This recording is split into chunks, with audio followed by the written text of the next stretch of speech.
as we continue each month to try to connect to the meaning and to the depth of that month that we stand on the threshold of. And here we're coming into Chodesh Nisan. And so with Hashem's help, I'd like to take the next few minutes and to delve into the energy of the month of Nisan in a very deep way, and hopefully in a way that's impactful, and a way that's also going to help us, just like we had our Adar shiur, preparing us for Purim, and recognizing that the whole month gets its energy from the Chag that's in the month. So the same, of course, is true for Pesach, right? Just exactly 1 month after Purim is, of course, the Chag of Pesach. And to try to understand and to explore the energy of Pesach and thereby the energy of Chodesh Nisan together. To enable us to do that, like we usually do, I want to take a look at Sefer Yetzirah, where it goes through each month and it tells us associated elements. And we've already mentioned many of these in the past with regard to previous months that we've learned about together. And let's look at the Chodesh Nisan from the standpoint of the letter that's associated with the month, because every month has a letter, with the shevet that's associated with the month, because of course each month, 12 months, 12 shvatim, as well as with the faculty of our human capacities, right, that are related to the month, that each month has, 1 month is hearing and seeing and all the different senses that we have. What is the month of Nisan associated with? And with Hashem's help, we're going to try to utilize these different elements and to build a better understanding, a bit of a picture to understand what this month is, what Pesach is all about, what Nisan is all about, and what's the energy that we're supposed to be feeling, b'siyata d'shmaya, about this month. Okay, before we get into that, we understand just in terms of the weather, which Baruch Hashem today was nicer than it's been, and hopefully we'll just get nicer and nicer. You know, Chodesh Ha'aviv is how Nisan is described in the Torah. It's spring, right? I was listening to the news. They came out with the spring financial statement, right? They put out a statement, the spring statement. Spring is here. Chodesh Ha'aviv is associated with spring. We know that Chodesh Nisan is the first among the months. The pasuk tells us, HaChodesh Hazeh Lachem, right, will be the Rosh of all the months of the year. And the word Aviv, of course, spells Av Yud Beis. Right, so it's already the beginning. Chodesh Ha'aviv, Chodesh Nisan being the first of the 12 months, according to one sheet in the Gemara. The world was created in Nisan. Nisan is a month of redemption. B'Nisan Nigalu, the Gemara tells us, in Nisan we were redeemed, and in Nisan Asidin Ligoil. Right, we're destined to be redeemed in Nisan as well. So there's a correlation between the energy of development, of growth, of expansivity that's specific to the month of Nisan that we don't necessarily find by the other months. And that's reflected in the energy around the world, right? That's the springtime. That's when all of the trees are released in a certain sense from their frozen state, when they're not producing fruits and they're not flourishing, and they begin to flourish and they begin to grow and to develop. And it's like there's an energy of freedom. There's an energy of redemption that's released into the world in the month of Nisan, Chodesh Ha'aviv, Av Yud Beis, the month of renewal. Like the Sfarim HaKadoshim tell us, HaChodesh Hazeh Lachem. Chodesh can mean a month, but it also comes from the Hebrew word lechadesh, right? Or mashu chadash, like something that's new.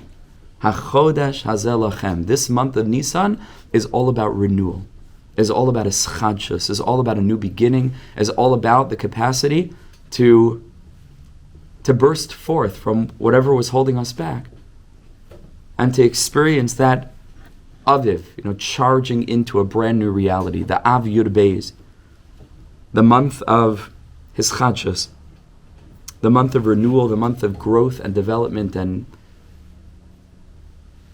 freedom and redemption. So what does this have to do with the letter of the month, which we're going to speak about now, and the sense of the month, or the capacity of the month, and the shevet of the month? So first, what are they? So let's start with the letter.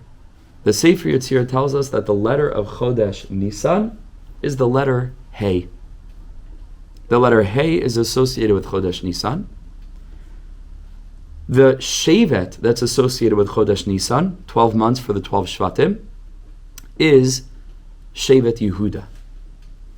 Shevet Yehuda, we know that Chodesh Nisan is called Rosh Hashanah L'Malachim, right? That's when we start to count the years of a king's reign is from Nisan, Rosh Hashanah L'Malachim, and Yehuda, of course, is the Shevet of kings.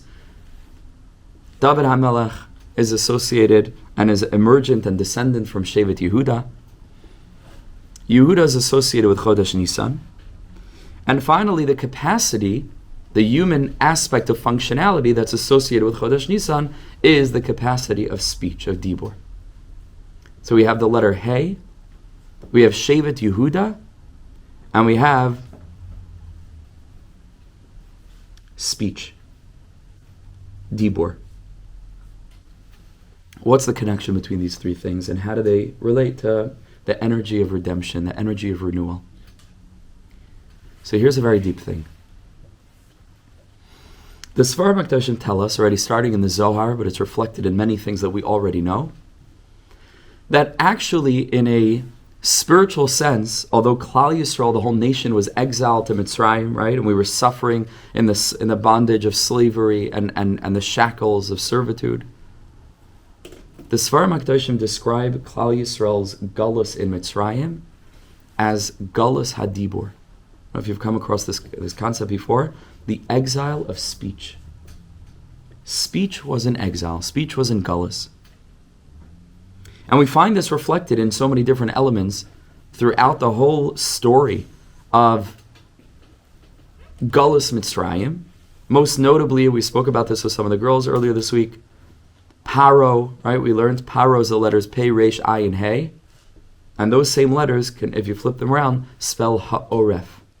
Ha'oref means the nape of the neck, the back of a person's head, which is directly opposed to the front of the person's face, right? Which opposes that part of the physiology, the nape of the neck, is the mouth of the person. That's the place where speech emerges, where communication, which we're going to speak about now, right, becomes possible to communicate, to express, to articulate speech. The back of the neck is ha'oref, right? Hey, ayin, resh, pei. The letters paro, right, is ha'oref. And so in a certain sense, and that's from the Arizal, that symbolically or metaphysically, Pari represents, he's our slave driver, the master, right, who's keeping all of Klal Yisrael in galus and exile. Pari is ha'oref. Paro is counteracting the capacity of speech. And that's, of course, why Moshe Rabbeinu, our Redeemer, is a kvad peh. He can't speak. Ani aral sosayim, right? Loi ish dvarim anoichi. Moshe Rabbeinu says, I'm not a man of words. Moshe Rabbeinu can't speak because he's entrenched in that society where dibur is in galus. Moshe Rabbeinu says, and the pasuk says, I cannot daven in Mitzrayim. But you could say siyasa'ir efresh es kapai. When I leave the city, I will spread out my hands in tefillah. Then efresh es kapai. Then I will be able to daven, because when I'm in Mitzrayim, I can't speak. Aral sosayim lo yishvar manoichi. And that's why the geula from Mitzrayim is all associated with dibur. One of the most famous ramazim related to Pesach is the word Pesach itself. The tzaddikim tell us is really two words, gesundheit, which are Pesach, right? A speaking mouth. How do we commemorate the geula from Mitzrayim? We sit at the Seder, and the main part of the Seder, the bulk of the Seder, of course, is Magid, right? Is the telling over. The more that we talk, the whole thing is just talking, right? And that's how we commemorate or mark or reflect the energy of geula through our dibur, through our speech. The four aspects of geula are marked by associated lashonos of geula. Right? Lashon is a language. Also, speech. This is the freedom from that place of Mitzrayim. So what does this mean, that dibur is in galus? What is exile and what is speech? In order to understand what it means that speech is in exile, I need to know what speech is. I need to know what exile is.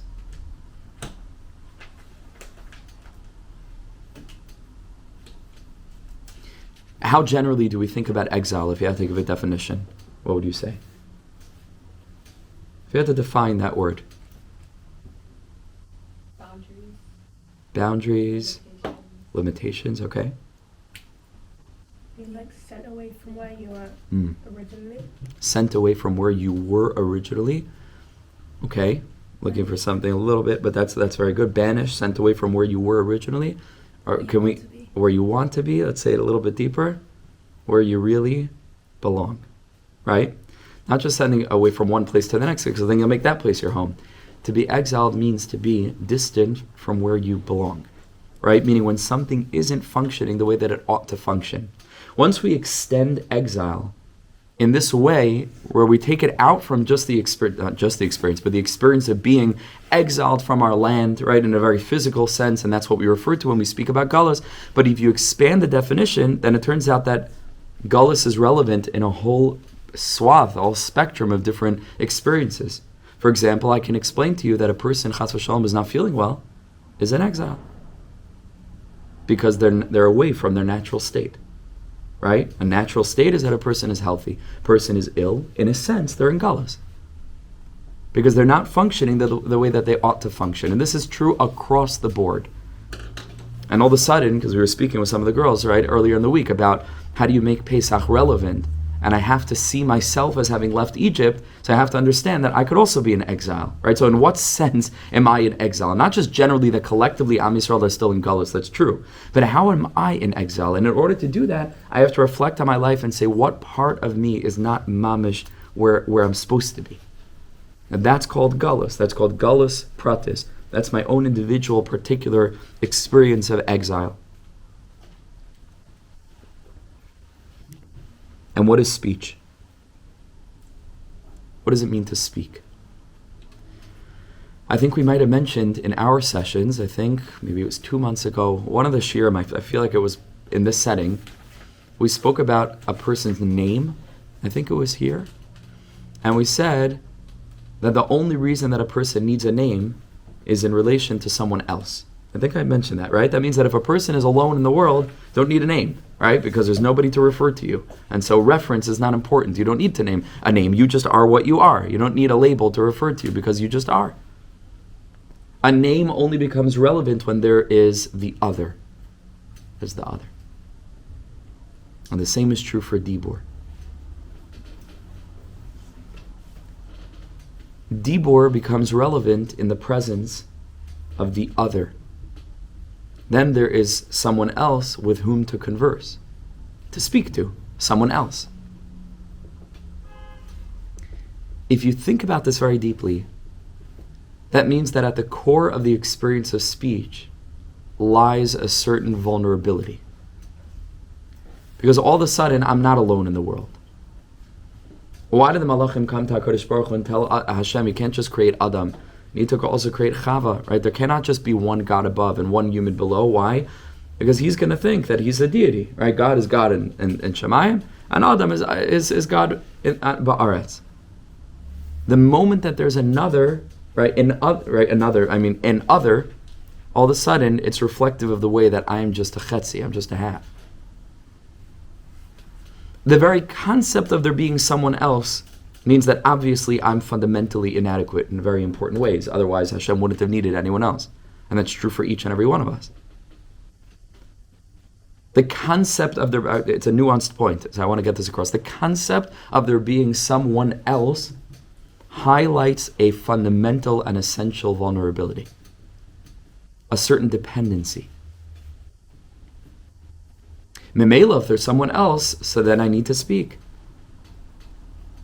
Because then we need to find a way to communicate to each other in such a way that you can tell me what you're lacking, and I'll do my best to play my role to fill it, and I can tell you what I'm lacking, you'll play your role to fill it. And then you have two human beings who are fundamentally lacking, or three or four or five, and so on and so forth, which is a whole society where, and you see this playing out amazingly, on the world stage in a pretty uncertain world that we're experiencing now, with a global financial interconnectivity between different countries, where it becomes very stark that America has things that Ukraine needs, and apparently Ukraine has things that America needs, because they have certain,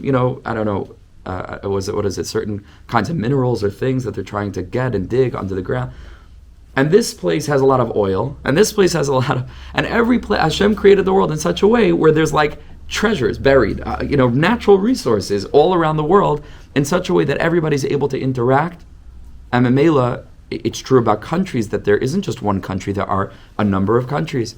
And they're able to interact on a global market so that there's an equal swap, right? And this one's contributing, the other one's contributing, and all together, then we're adequate. But on our own, fundamentally inadequate.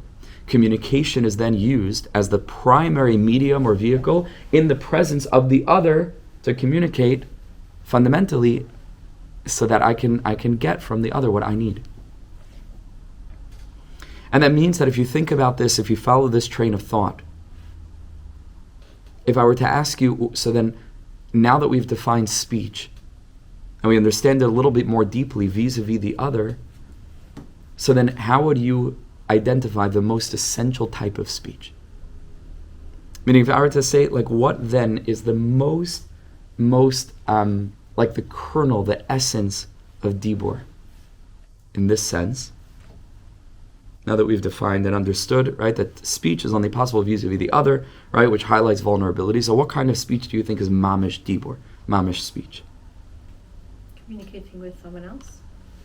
Yes, generally speaking, but what kind of communication? Tefillah, that's excellent. So let's focus on that for a moment. And then I'm going to bring it into the realm of being Adam L'Chavero, which is what I want to focus on now. But that's certainly true. Tefillah. How do we know that? Because if you think about this is so deep. All of this is very, I'm saying it briefly, but these are huge, huge, huge concepts.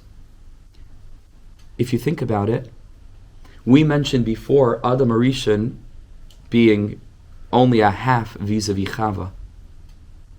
Because there shouldn't just be one Hashem above and Chas v'Shalom, that people should think one Hashem below. But if you think about it in a deeper sense, the creation of Adam vis-a-vis Hashem is already the creation of an other from Hashem's standpoint. Which means, in a certain very deep way, at the premise and the core of creation is an expression of vulnerability.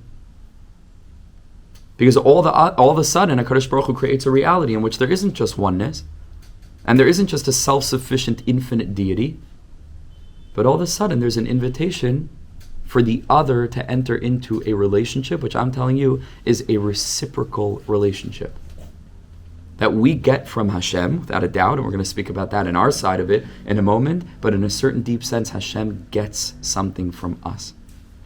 Not because he needs something from us fundamentally, but because according to the rules that HaKadosh Baruch Hu set for a reason that we cannot fathom, HaKadosh Baruch Hu does need us in relation to the rules of, for example, Teva HaTov Lehetiv, right? God needs to give goodness because he's good, right? We've all heard this concept. And so therefore he needs to create someone to receive the good. Okay, so did he need it or he wanted it? Okay, he wants it. So now that he wants it, does he need it? So in a certain sense, according to the construct that HaKadosh Baruch Hu utilized in creating the world, he relies on us. It's a reciprocal relationship. There's a vulnerability built in to the premise of creation. Certainly this is true from our perspective, looking up as it were, where tefillah is the deepest expression of our vulnerability. Now here's the most incredible thing. What is Hashem's vulnerability vis-a-vis us? So now there's not just one, which is just Ein Od Milvado, but now there's one, and then Hashem created two, right? Which is the human being and all human beings. Paradoxically, what HaKadosh Baruch Hu needs from us, Kiviyachol, is to reveal his presence in a realm that can otherwise be taken as a godless space. He needs Gilui Shechina. That was a good sound effect for Gilui Shechina, actually. That was quite nice. Right? He needs Gilui Shechina. He needs the revelation of the divine presence. How do I know this? Because look in what we say in Avalotzion. Baruch Elokeinu, blessed is our God, Shebaranu, who created us, Lichvodo, to honor him, to reveal his kavod. Kavod is always associated with the Shechina. Like we say, Baruch Shem Kavod Malchus. So Kavod is associated with Malchus. Malchus is the perception of the world as the kingdom of the divine, where we can sense Hashem's presence here, his sovereignty here, his presence here. Yeah. I'm a bit confused. How can we say Hashem is limited when he's meant to be perfect? I understand we can be limited, but how can he be? Excellent. So why are you saying that we said he's limited? Because we said that he is expressing a vulnerability and a reliance on us, right? So that's why I said it quite briefly, but I mentioned that we're not saying that it's a fundamental lack, because HaKadosh Baruch Hu doesn't fundamentally lack anything. But from the moment that HaKadosh Baruch Hu had this dream and this project to create the world, with the rules, so to speak, that he set fundamentally for his manifestation in that realm. For example, Teva HaTov Lehetiv, it's the nature of that which is good to do good. Then according to those rules, so then he's bound by them. And the rule, he's the principal of school. He can make he's the headmaster. He can make any rules he wants. But these are the rules he set, and he keeps them. And according to these rules, HaKadosh Baruch Hu made space for us to accomplish something. So can we say Hashem is bound by things when he's meant to be limitless? Not fundamentally. What's the difference? The difference is major, because one is a desire on the part of HaKadosh Baruch Hu to play by the rules that he set, right? And the other is saying that there are rules by which God is bound, and that's not true. Okay. But after HaKadosh Baruch Hu set the rules, he keeps them. Why? I don't know. This is what he wants to do. Okay. But now that he wants it, there's a very important sugya in Pneumius. So you have to be able to differentiate between the two, because if we have a perspective that sees HaKadosh Baruch Hu as fundamentally perfect and we rely on him, it's not much of a relationship. It's like an abusive relationship. It's only one-sided. And that's not a God that I can personally believe in. That doesn't do it for me. It's not a real relationship. It's not a nila dodi v'dodi li. But if we can relate to HaKadosh Baruch Hu as showing up into the space of the relationship, saying that, sure, you need me, but guess what? I also need you. That's a relationship. Understand? I think so, yeah. Okay. Thinking so is not really enough. Say. So what more do you need clarity in? No, It's I guess that an makes important sense. point. Usually we say that Hashem is just all perfect, so it's a different concept to say that, of course, he's not fundamentally limited. There you go. It's the same. So it's not a steer to that. Yeah. Right? It's not a steer to that, but it's a very, very important revelation, and it's crucial for our concept, not necessarily of Hashem, but really of ourselves. Okay. Right? And the role that we play. Okay? So what does Hashem, quote unquote, need from us? He needs us to reveal his presence. Hashem sent us down into this world in order to be little agents, so to speak, like shluchah shel adam k'moisai, that the shliach of a person who sends a shliach is like a representative of that shliach, and to manifest his presence. Because if we don't do that, then we could all live in a world where everybody denies the existence of a God. And chas v'shalom, you can imagine a world in which, and it's not so hard to imagine, but a world where just no one even mentions God. Like it's not even a concept. Chas v'shalom.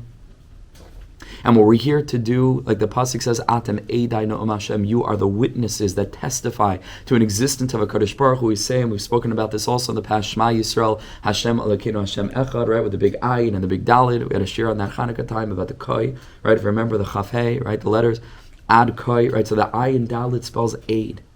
This is what we do when we say Shema. We're an aid. And in so doing, Chazal tell us, everybody knows that when we say Vayechulu Friday night, we have to do it with two, right? Because we're testifying. And Chazal say, whoever says Vayechulu on Friday night, it's ki'ilu, it's considered as if he partnered with God in creation. What's the depth of that Chazal? Is exactly this. You're partnering with God. God doesn't need anything. We understand that based on this way that HaKadosh Baruch Hu created the world, where God shows up vulnerably, HaKadosh Baruch Hu says, please, you do the job for me. You do the job with me. So listen to the most incredible thing. HaKadosh Baruch Hu needs, right, and I'm using quotes marks, right, HaKadosh Baruch Hu needs, so to speak, kiviyachal, as it were, our prayer. Because prayer is the primary mitzvah associated with emunah. How do we know that? Because the pasuk says, by Moshe Rabbeinu, vayiyadav emunah, his hands were emunah, were faithful, right, which on a certain simple level means that he held them up very strong and they didn't waver, and that was by the milchama with Amalek, which we've spoken a lot about in the past, right? So Klal Yisrael is battling Amalek in the valley with Yoshua, and Moshe Rabbeinu is standing on the mountain with his hands up. But the Targum Onkelos interprets the word Vayiyadav Emunah, and he translates the word Emunah as tefillah. His hands were spread in prayer. Emunah is tefillah. Tefillah is Emunah. It's the most visceral expression of faith. And that's one of the reasons why we find learning so easy and davening so hard, generally. Because we have a lot of intellectualizing, but we have very little spiritual connection. And tefillah is a place where you cannot, there's no value in davening if you don't believe it. Otherwise, you're a crazy person. Learning, you can learn. They have Talmudic academies in Japan, who think that the Jews' financial success comes from studying this text. And so they all sit. It's a real thing. And I was sitting in the mirror, and one day the door opens, and a whole group of Japanese Goyim, Yehudim, non-Jews, come into the Mir Yeshiva because they wanted to see this Talmudic academy. So it's very beautiful. They believe in God. They don't believe in anything, They're just it's a get rich slow scheme. It's not getting rich quick at all, but or at all. But I think, on the contrary, prolonged Talmud study in the Jewish community is linked to poverty. No, anyway, but so they got the whole thing. They got the whole thing wrong. Never. They'll find out in like 10 years. But the point is that you can learn all the Gemara in the world. We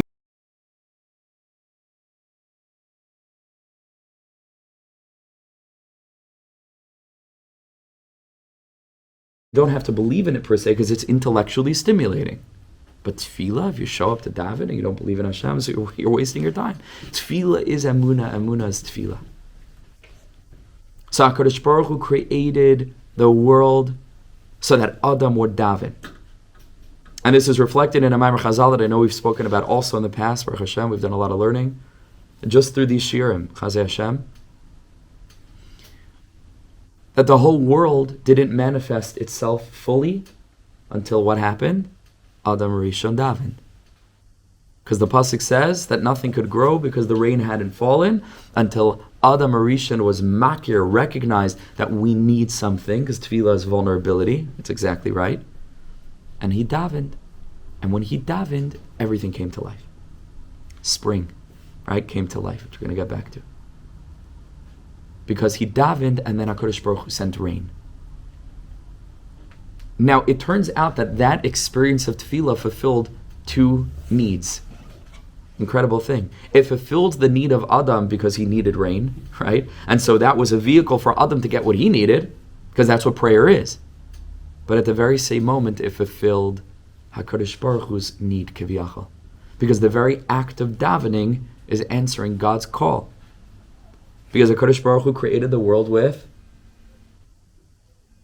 dibur, with speech.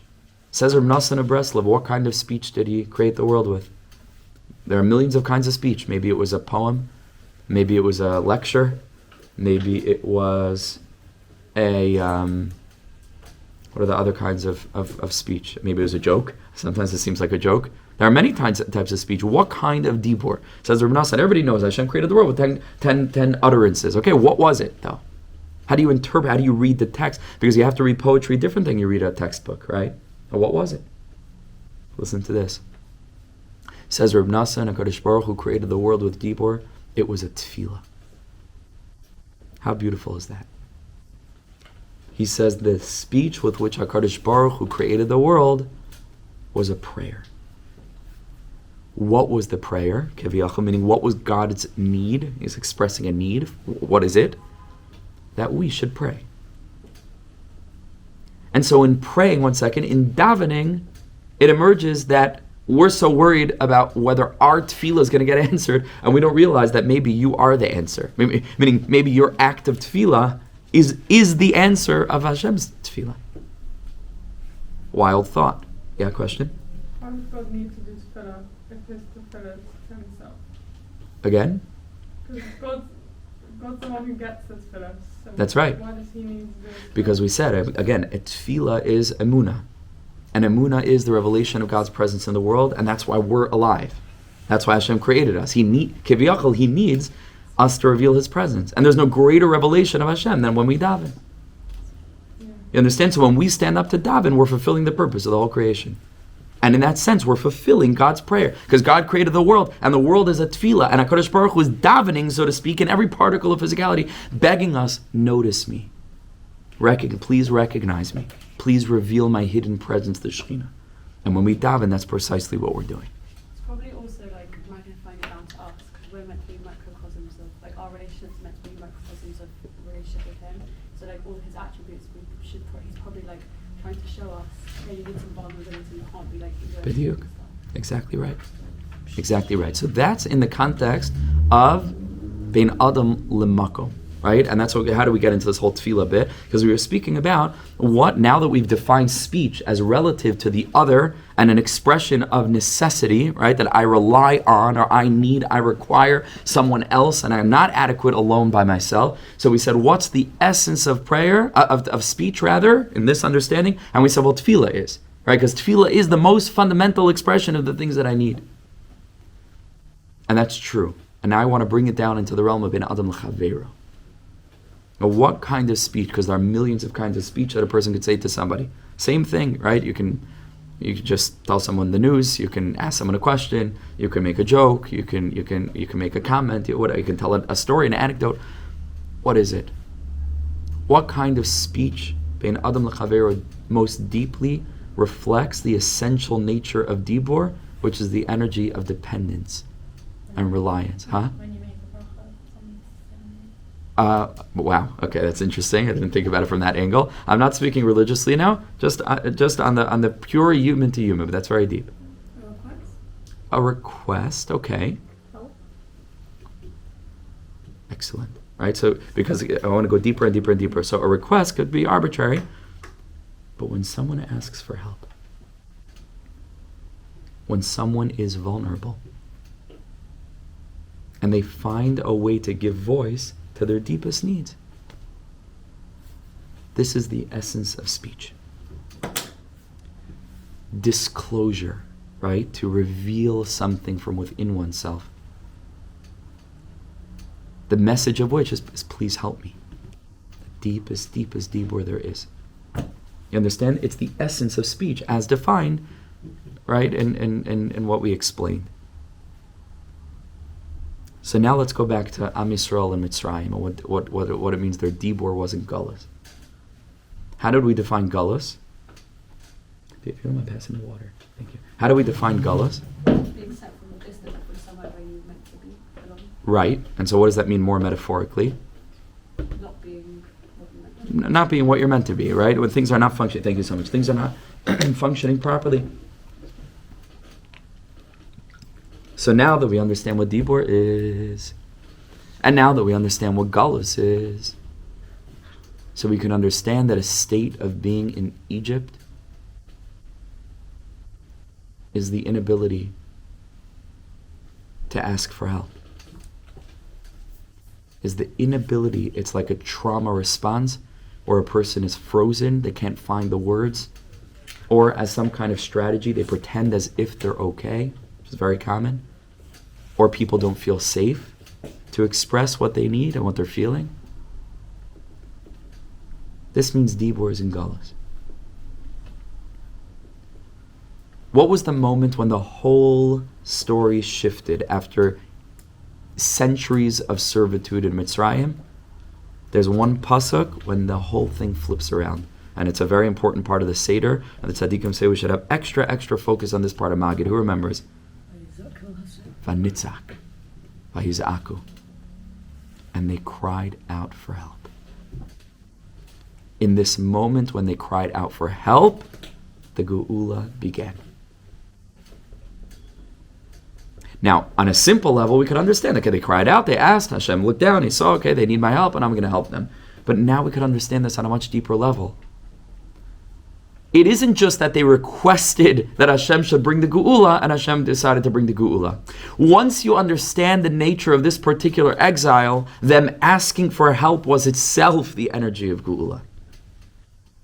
In that moment, where Vanitzak, where they finally found they didn't even have the words, it was like primal dibur, it's even beyond dibur. It's just this cry, but it's a geshrai, like they cried out for help. And in that moment, they triggered the energy of Geula, where their dibur, which was gullus dik, right? I'm sure that they were speaking about millions of things, but they couldn't speak about the thing. They couldn't get vulnerable with each other.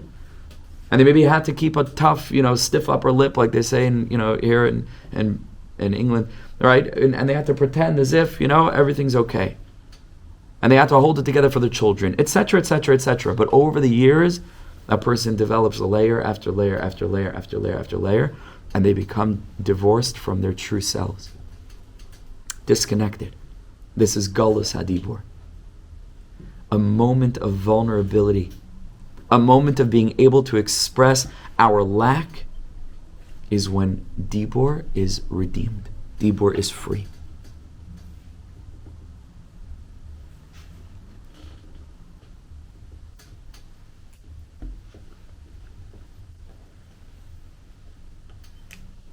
Okay, so now we understand what speech has to do with Nisan. Right? Because literally the whole thing is about speech. The Galus in Mitzrayim, the Geula from Mitzrayim, the whole thing is Dibur, right? Beginning to end. Where does Yehuda fit in? What does the name Yehuda mean? Huh? To thanks, to think, right? Because it comes from the word Hoda'ah. But the word Hoda'ah also has another meaning, right? Lahodot could mean to thank. It could also mean to admit. To admit. Like in the Gemara, you'll find Moide b'mixas, right? A person admits to half the claim, right? Modeh could be to thank, but it could also mean to admit. If you think about it deeply, these two things are related, right? Because to thank someone is to admit, right? Is to admit that you didn't have what you needed from them, then they gave it to you, and then you have it, right? So even an expression of thanks is a certain vulnerability. And that's why to be a kafui toiv, right, is such a terrible midah. Right, to be a person who's an ingrate is a miserable midah because it manifests this certain dimion, this certain delusion of independence, of aniva afsi oid. I don't need anybody else. To thank is mamish such a good midah because you're admitting that you're only a machatzis hashekel. Right, we know the whole Klal Yisrael is counted by half coins for this reason. As the pasuk says, Lo mirubchem chashak Hashem b'chem. It's not because you are the biggest of all the nations. Ki atem ha'ma'at mikol ha'amim. You're the smallest of all the nations. And that's true. Ariyah mazeh. And Chazal comment on this word. Ki atem ha'ma'at mikol ha'amim. You are the smallest of all the nations. The Gemara says, Atem ma'amitim es atzmechem. You make yourselves small. You show up authentically, humbly. Why was Yehuda called Yehuda from the standpoint of admission, right? We know why he was called Yehuda from the standpoint of thanks, right? Because Leah said, Hapam oides Hashem, and in that context she meant thanks. So I'm telling you that thanks and admitting is the same concept, right? But Yehuda himself had his own episode later on, where his name Yehuda shone, this time from the standpoint not of thanks, but of admission. Who remembers what that was? Yehuda and Tamar. Excellent. Where they're taking Tamar out to have a consequence.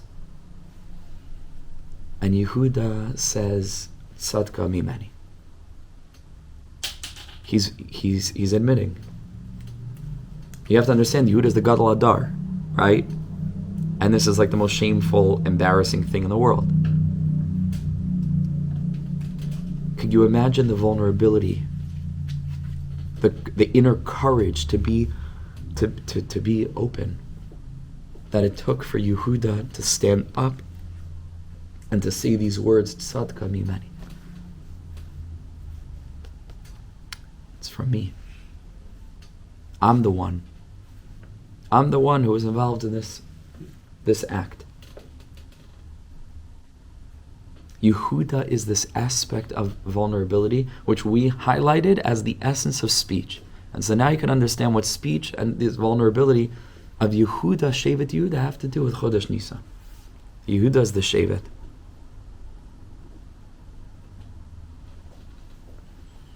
Geulas Hadibur. Yehuda is the redemption of speech. To bring speech back to its neshama. That it shouldn't just be arbitrary, surface level, small talk. It should be, like they say, real talk. Like, to really open up like Yehuda did. And this is why the Degamach and Ephraim says the most amazing remez, one of my favorite remazim in the whole Sefer, and maybe at all. I say this a lot. But you can only really understand this remez if you have the background of everything that we've spoken about, so now we can appreciate it. Where the pasuk says, "Ulechol b'nei Yisrael leyechratz kelev l'shaynam." Remember, right? And it's like a skula to say this pasuk. Chas v'shalom, for a person is attacked by a dog. People have wild stories with this. You know, if you say it and the dogs understand, then they run away. Ulechol b'nei Yisrael leyechratz kelev l'shaynam. This is what the pasuk says. The whole Jewish nation, no dog attacked them. No dog barked. No dog attacked them at all. Says the Dega Machne Ephraim. Listen to this. He says that there's a tradition from the earlier Sfarim Kadmainim that because the Sefer Torah doesn't have Nekudas in it, it's fair game from the standpoint of Remez to put different Nekudas on words and to make them say different things.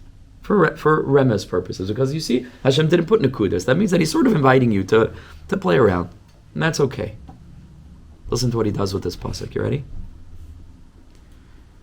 Instead of reading Lo Yechratz Kelev L'Shaynai, no dog attacked with their barking, right, with their sound, they didn't bark. He says L'chol b'nei Yisrael Yechratz. To the whole Jewish nation, nobody attacked them. You know why?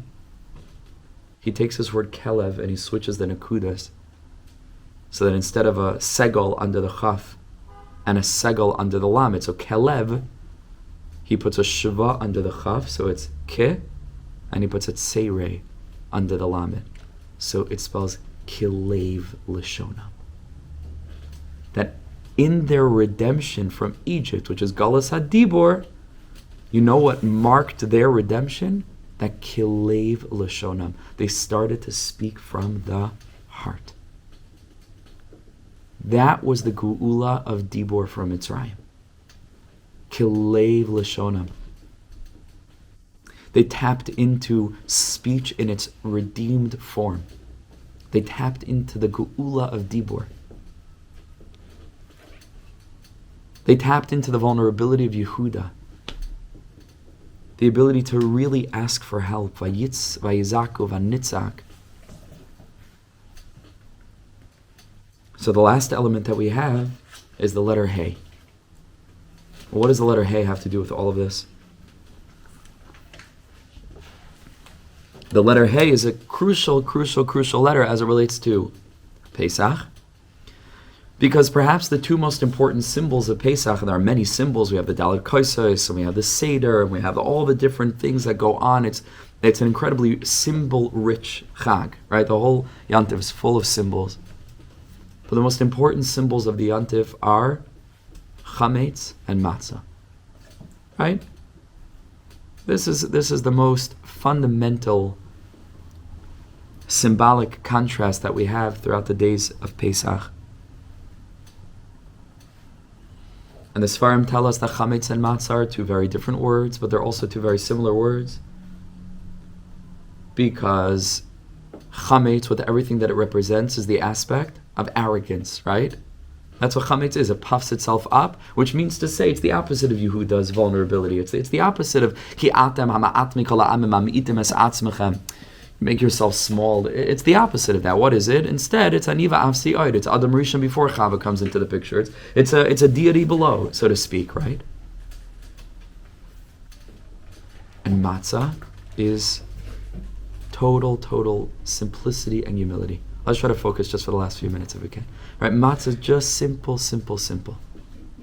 The opposite of Chametz. Matzah is just the thing itself, without trying to puff itself up, without trying to make it look like something that it isn't, without trying to, it's just the thing itself.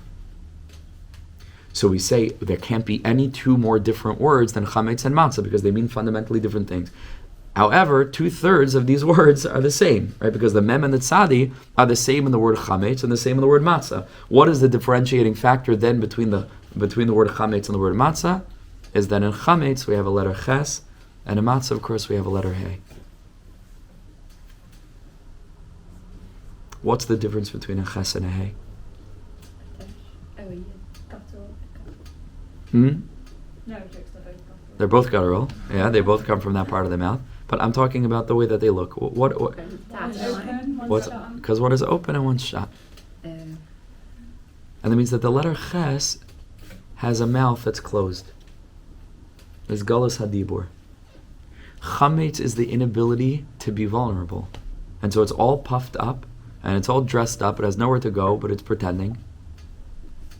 And its mouth is closed. It's the bechina of the oref. It's like the back of the face, which has no opening. Para. The letter Hey has an open mouth. The letter Hey is the aspect of matzah that just is what it is. And it just tells you the facts as they are. And it finds the words to be able to express its deepest vulnerability. To be able to just say, I need help. Vanitzah. And all of this is a pasuk that we say every morning. And not always do people recognize the depth of this pasuk. Listen to this. And if you want to look at the screen and see who it is, maybe let them in.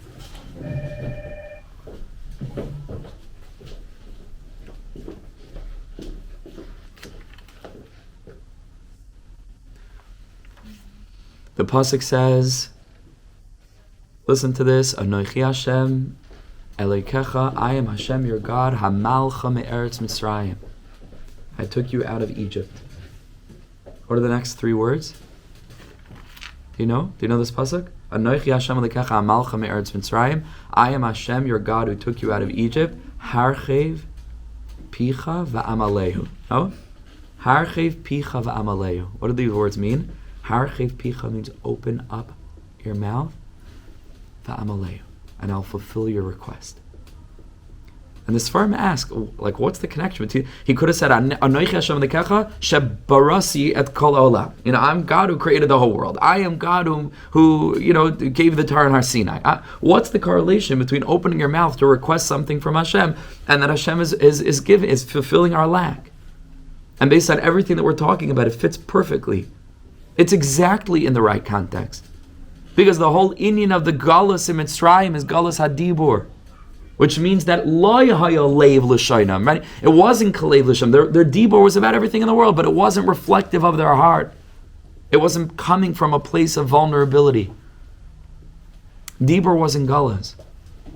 And Anochi Hashem Elokecha hamalcha me'eretz Mitzrayim is reflected in the energy of harchev picha va'amalehu. And you could read that word harchev as Hey, Rachav.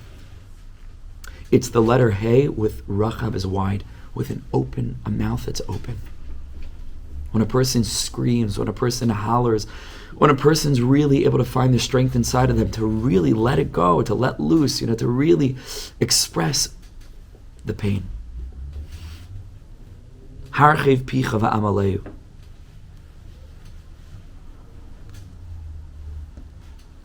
I don't know if you guys are familiar, culturally in America, it's like a big thing, but what Ronald Reagan spoke to Mr. Gorbachev, if you remember the former Soviet Union, and he said, Mr. Gorbachev, tear down that wall. You know that expression? Tear down that wall, to bring down the Berlin Wall. This is what's going on between the Ches and the Hey. The freedom of Pesach is the opportunity to tear down the wall. To finally find within ourselves the strength to be like the matzah. It takes a lot of courage to be vulnerable. It's the greatest strength, and on the one hand it seems like the greatest weakness, right? Because a person's expressing the way in which they rely on someone else. But the secret is that everyone relies on someone else. So that means that we're either living in the illusion or we're living in the truth of it. And it turns out that the strong ones are the ones who are able to find the courage within to be able to reveal the way in which they are matzah like everyone else is matzah, and they're sick and tired of trying to puff themselves up to look like chametz. That takes strength. Tremendous, tremendous strength.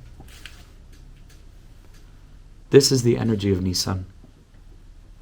The energy of geula, the energy of renewal, the energy of being able to feel deeply inside of ourselves that we could break past these barriers.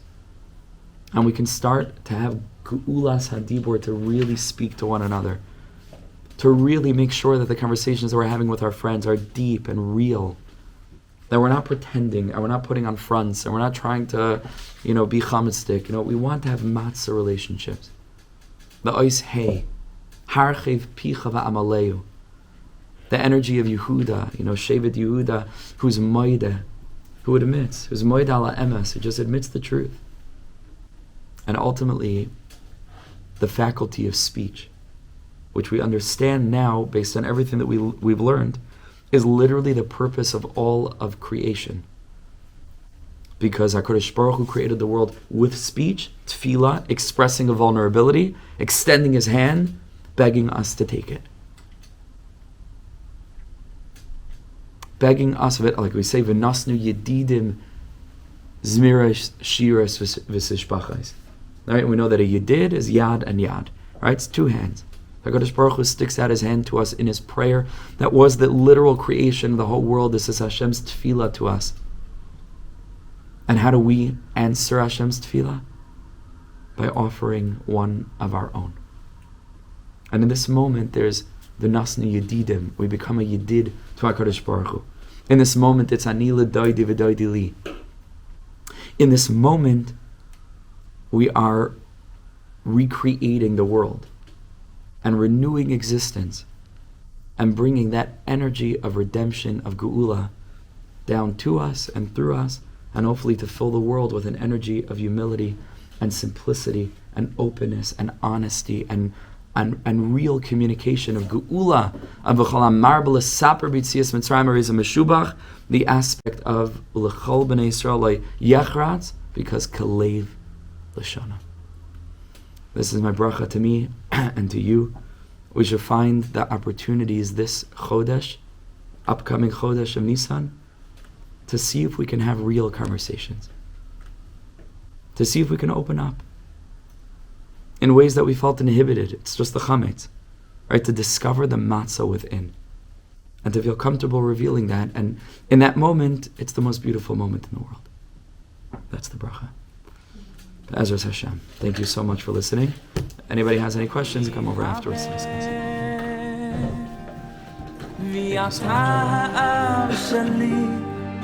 שכל כך אוהב אותי האב שלי